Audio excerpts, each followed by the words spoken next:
Hello, this is Michele Knight. This is the astrological update for Sagittarius for the whole of November 2016. What a amazing month, and one that offers you great potential and possibility. And it's all about you, actually. It's all about the gifts you bring to the world. Kicks off on the 2nd with Moon, Venus and Saturn all conjunct in your sign. Wow. You are able to explore, you are able to dig foundations, you are able to experience something very emotional and very beautiful. And you're able to express yourself in new ways. And in fact, the whole of this month is about expressing your true, authentic self.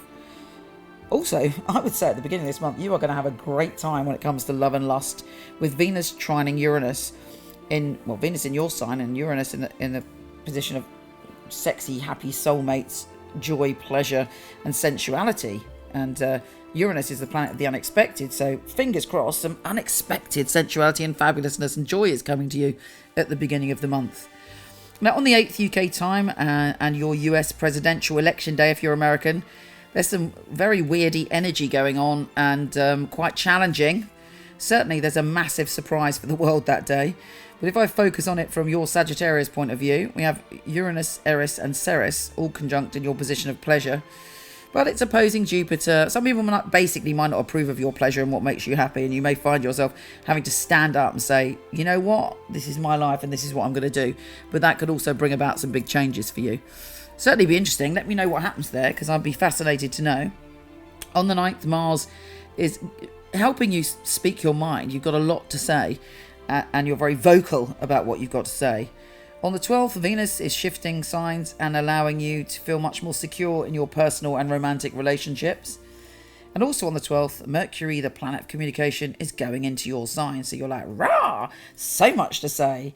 However, you know what you're like, be a little bit careful, because you can be a little bit too blunt. You're the truth monster. You speak the truth, but some people need a little bit of a softer touch. On the 14th, the full supermoon is delivering you a message about your health and well-being. You will get a sign or a symbol about what you're meant to do work-wise, and also how you're meant to take care of yourself. Neptune goes direct on the 20th.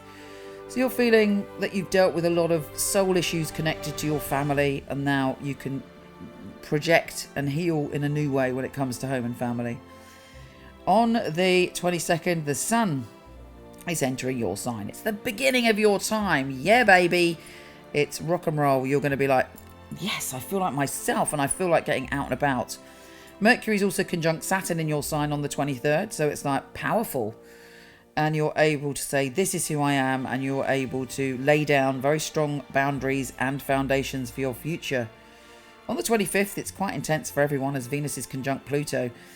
And that's just very powerful, and it's bringing about a transformation in your sense of money, actually, and power when it comes to romantic relationships. So it could mean many things, but it's certainly intense. On the 29th, it's the most magical day, probably of the year for you, as the new moon is in your sign.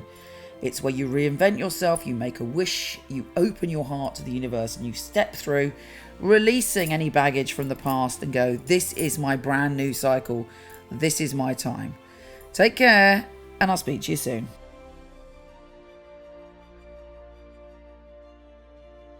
Thanks for listening, and please, if you haven't yet, it'd be great if you could subscribe, share, like, or comment.